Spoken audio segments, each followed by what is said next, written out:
When he told me he loved me, I believed him without question. I did not ask for proof. I did not look for signs. I simply believed him. I remember the exact moment. We were standing in our small kitchen. The evening light was soft and golden, slipping through the thin curtains. I was washing dishes, and he came up behind me. He wrapped his arms around my waist and rested his chin on my shoulder. "I love you," he whispered. I smiled. "I know," I said softly. And I truly thought I did. Love to me was not loud. It was not dramatic. It was quiet. It was steady. It was the feeling of knowing someone would stay. But sometimes, what we believe is steady is already slipping away. The day I needed him the most was the day he disappeared. No fight, no shouting, no door slammed in anger. Just silence. Silence can be very loud. I remember sitting on the edge of our bed, holding my phone tightly. I kept staring at his last message. "I'll call you later." Later never came. At first, I told myself not to overthink. He was busy. He had work. He was tired. Life can be heavy sometimes. But hours passed, then a whole night, then another day. And slowly, the truth began to sink into my chest. He was not coming. Not when I needed him.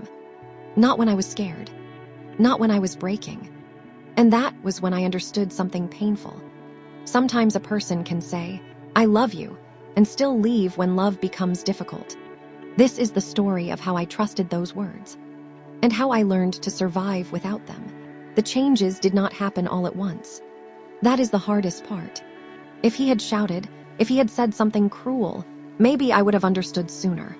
But instead, everything shifted in small, quiet ways. He still came home. He still ate dinner. He still slept beside me. But something inside him felt distant. One evening, I made his favorite soup. It had taken me almost an hour because I had to sit down several times. I felt tired more often now. My back ached. My feet were swollen. When he walked in, I smiled. "I made your favorite," I said softly. He looked at the table. "Oh, thank you." No warmth, no real reaction. We ate in silence. I tried to start a conversation. "The baby kicked today," I told him gently. It felt stronger than before. He nodded without looking up from his phone. "That's good. That's good." Those two words felt heavier than they should have. I watched him as he scrolled. A small smile appeared on his face. "Something funny?" I asked. "Just work stuff," he replied quickly, locking the screen. I told myself not to assume, not to create problems in my mind. But silence can create its own problems. Days passed like this. I started noticing how often he said he was tired, how often he needed space. One night, I reached for his hand in bed. He shifted slightly. "I'm exhausted," he murmured. I pulled my hand back slowly. "I understand," I whispered. But I didn't. The doctor appointments became more frequent because my blood pressure was rising. "Try to reduce stress," the doctor said kindly. I almost smiled at that. Stress was sitting across from me at dinner every night. The first time I asked him to come to an appointment, he agreed. But on the morning of the visit, he stood near the door adjusting his watch. "I have an important meeting," he said. "Can you manage alone?" I hesitated. "It won't take long." He sighed softly. "I'll try next time." There was no next time. I sat alone in the waiting room, holding my file against my chest. Around me, other women sat with their husbands. Some held hands, some laughed nervously. I looked down at my phone. No messages from him. When the nurse called my name, I stood slowly. I felt small walking into that room alone. After the checkup, the doctor looked serious. "You need more rest," she said. "Your blood pressure is high. Avoid emotional stress." I nodded. If only it were that simple. At home, I tried to keep things peaceful. I stopped asking questions. I stopped bringing up how distant he felt. Instead, I focused on small routines. I folded baby clothes. I cleaned the kitchen slowly. I sat near the window and talked softly to my belly. "It's just a phase," I would whisper. "Your father is just tired." But even as I said it, I wasn't sure I believed it anymore. One evening, I heard him laughing in the living room. A real laugh, warm, alive. I had not heard that laugh directed at me in weeks. I walked in quietly. "Who are you talking to?" I asked gently. He looked startled. "Just a colleague." "Oh," I said, "you sound happy." He frowned slightly. "What does that mean?" "Nothing," I replied quickly. The air felt tense. He stood up and went into the bedroom without another word. That night, we slept facing opposite sides of the bed. The baby kicked more often now. Strong movements that reminded me something inside me was alive and growing.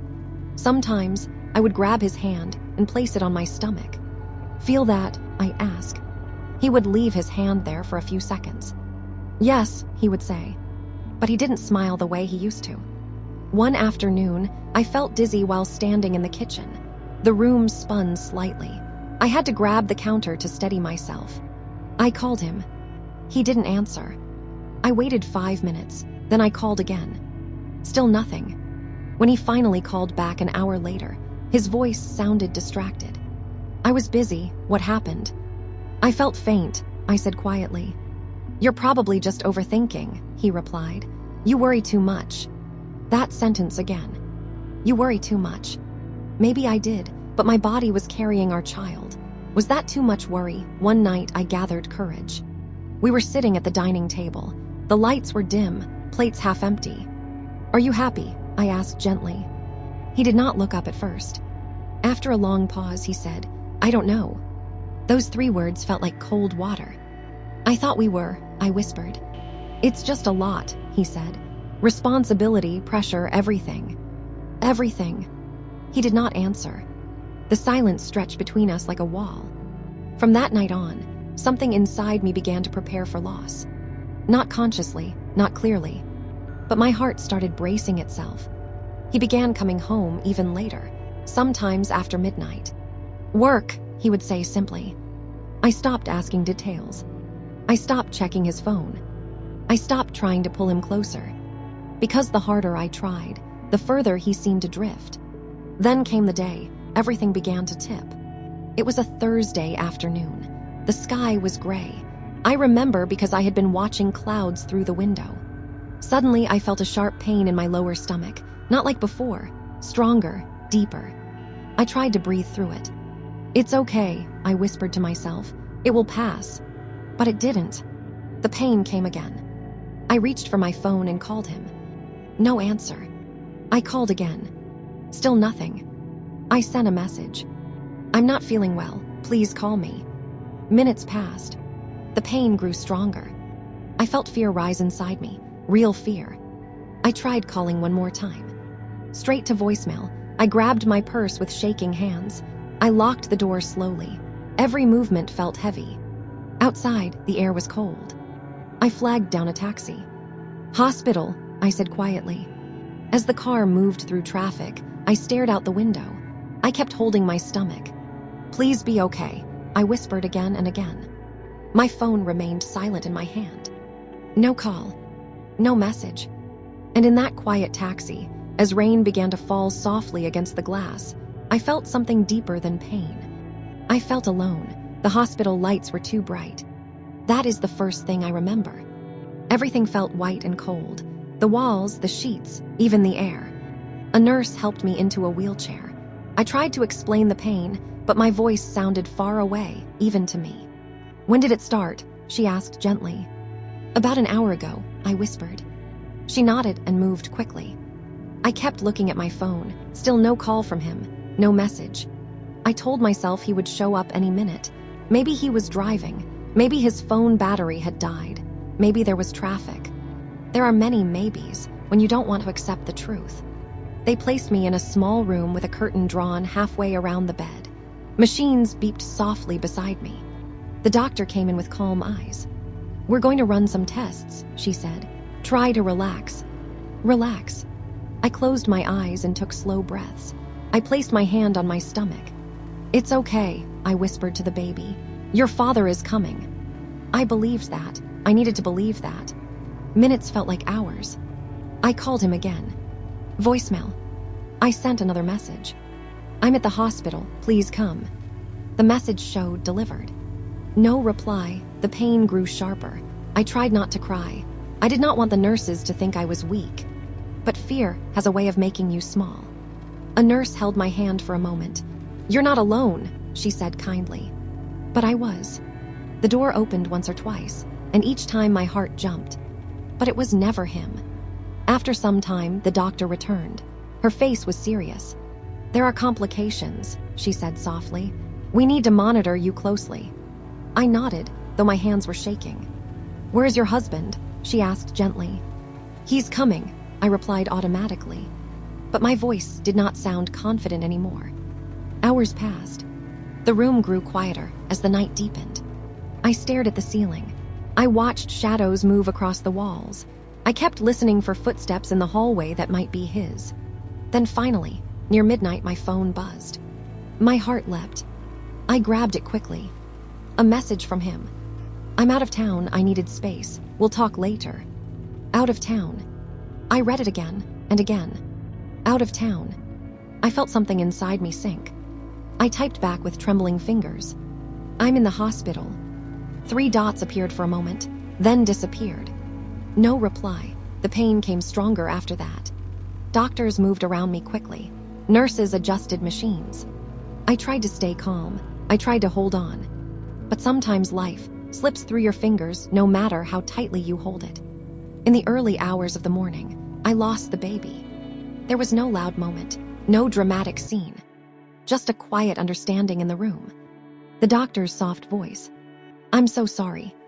Those words echoed in the silence. I stared at the ceiling. I did not scream. I did not faint. I just felt empty. Completely empty. They placed a small blanket near me for a moment. I looked at it, but I could not move my hands. It felt unreal, like it was happening to someone else. I reached for my phone again. I sent him a message. "The baby is gone." It took him almost 2 hours to reply. "I'm sorry." Just 2 words. No call. No, "Are you okay?" No, "I'm coming." Just "I'm sorry." Light slowly entered the room, pale and weak. A nurse helped me sit up. My body felt heavy. My heart felt heavier. "Do you want us to call someone?" she asked kindly. I shook my head. There was no one to call. The taxi ride home was quiet. The city was waking up. People were walking to work. Shops were opening. Life was moving forward. But mine felt paused. When I reached our house, I stood outside the door for a long moment. I did not want to go in. Because inside that house were dreams, plans, baby clothes folded neatly in a drawer. I unlocked the door slowly. The house was silent. His shoes were still by the entrance. His jacket was hanging on the chair. Everything looked the same, but nothing felt the same. I walked into the bedroom and sat on the edge of the bed. The room still held the shape of our life. 2 pillows, 2 blankets, but only one person. I lay down and stared at the ceiling. I did not cry loudly. The tears just slipped quietly down my face. I thought about the night he promised, "You will never face anything alone." And I realized something painful. He had already left long before that message. Out of town. Needed space. While I was fighting for our child. He returned 2 days later. I heard the door open in the evening. I was sitting at the dining table, staring at nothing. He walked in slowly. He looked tired, but not broken. We sat across from each other in silence. "I didn't know what to do," he said finally. I looked at him, really looked at him. "You could have come," I said softly. He looked away. "I needed time to think," he replied. "Time?" I nodded slowly. "And what did you think about?" I asked. He did not answer. Instead, he said something that still echoes in my heart. "Maybe we rushed into this life." Rushed. As if our child was a mistake. As if our marriage was an accident. I felt something inside me break. Not loudly. Not dramatically. Just quietly. Like glass cracking under pressure. "I lost our baby," I whispered. He nodded. "I know." That was all. No reaching for my hand. No tears. No apology beyond the message he had sent. In that moment, I saw him clearly. He was not cruel. He was not shouting. He was simply absent. And sometimes absence hurts more than anger. That evening, he packed a small bag. "I need more time," he said. "How much?" I asked quietly. He paused. "I don't know." He walked toward the door. I followed him slowly. "Are you leaving?" "For now." The door closed gently behind him. No slam. No final look back. Just the soft sound of wood meeting frame. And then silence. That was the moment I understood something I never wanted to admit. He said he loved me. But when love required courage, he disappeared. And I was left standing in the quiet house, holding the weight of loss alone. After he left that evening, the house felt different. It was the same walls, the same furniture, the same clock ticking in the hallway. But the air felt heavier. I stood near the door for a long time after it closed. I kept thinking maybe he would come back inside. Maybe he forgot something. Maybe he would say, "I made a mistake." But the door stayed closed. And so did something inside me. The first night alone was the hardest.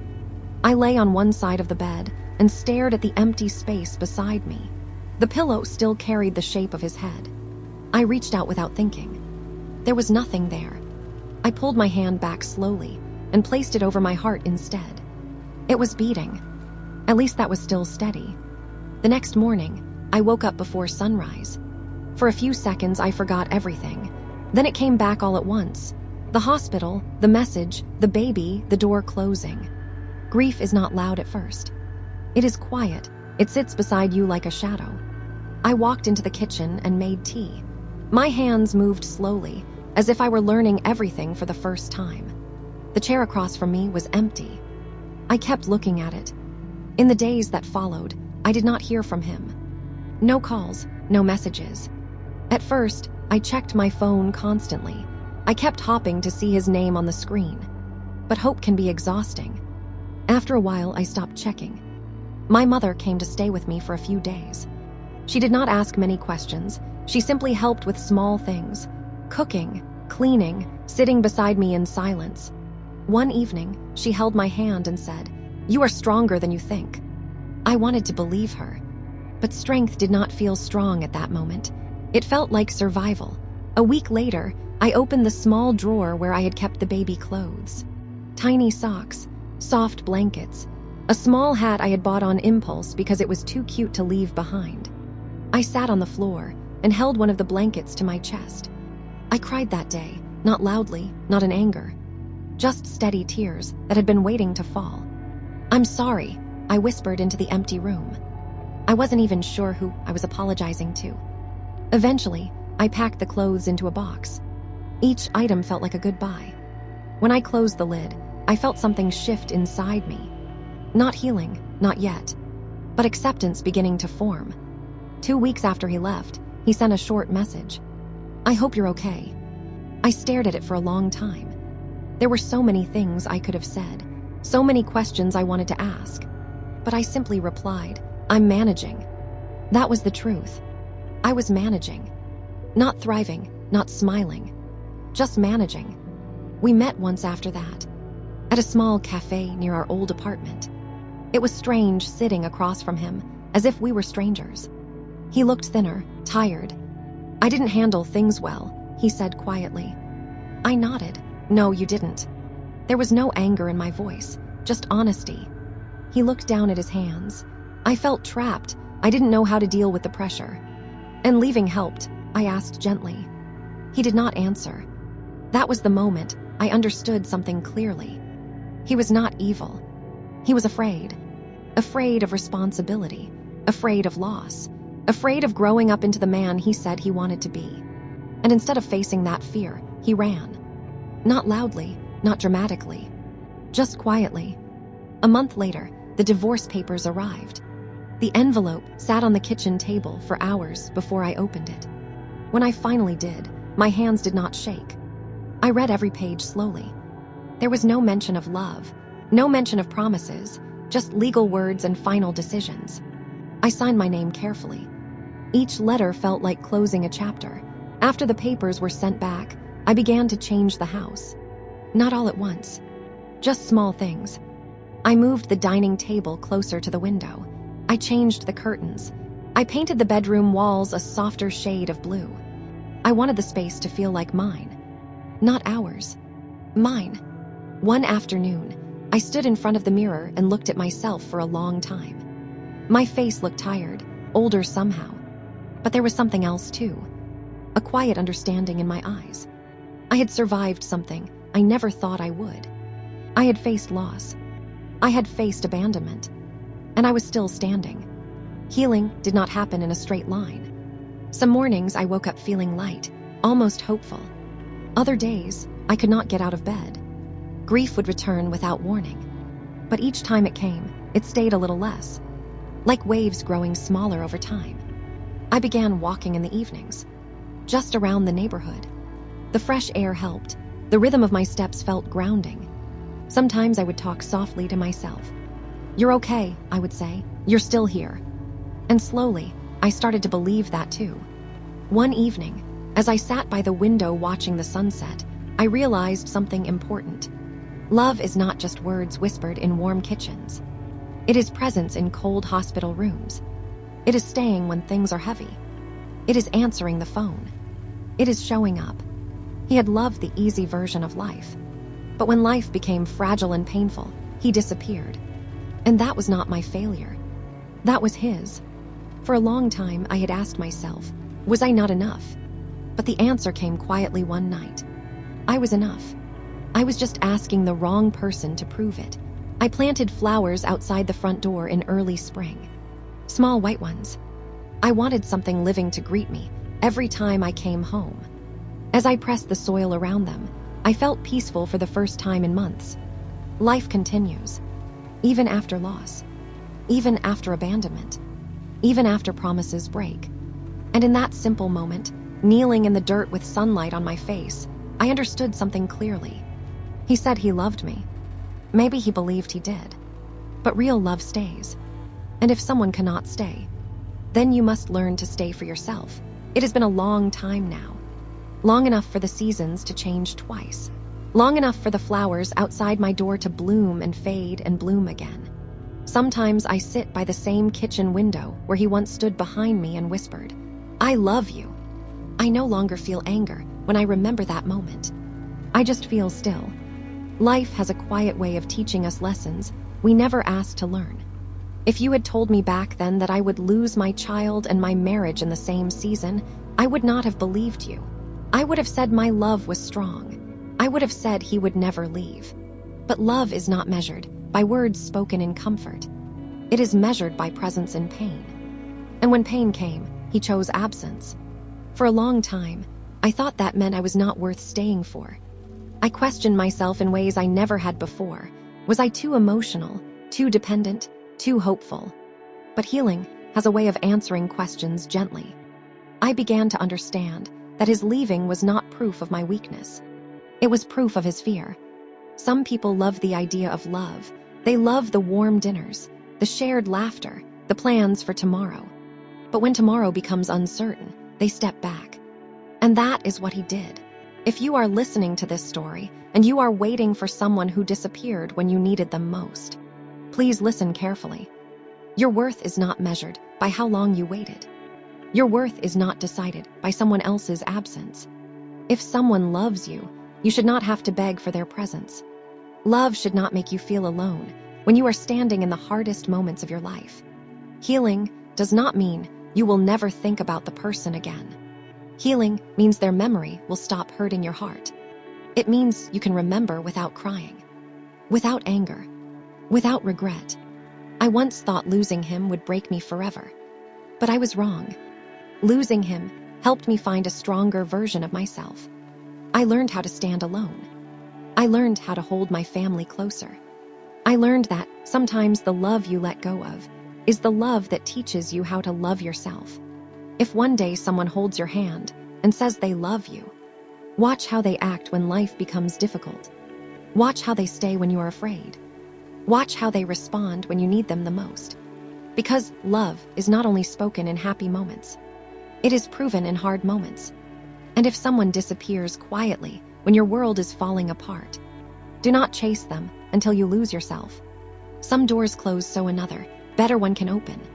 Tonight, the sky outside my window is calm. The world feels quiet, and my heart feels lighter than it used to. I still believe in love, but not the kind of love that leaves when life becomes heavy. I believe in the kind of love that stays. The kind of love that sits beside you in silence. The kind of love that does not run away when you're scared. If I could speak to my younger self, I would say this gently. You are stronger than you think. You will survive the nights you thought you could not survive. And one day, you will breathe without feeling that heavy pain in your chest.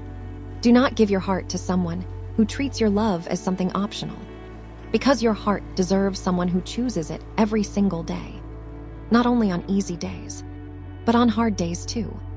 And if you're walking through your own story right now, feeling alone, please remember this. You are not broken because someone left. You are growing because you learned the truth. Sometimes the ending of one love is only the beginning of your strength. I still believe in love, but now I believe in a love that stays. A love that does not disappear when I need it most.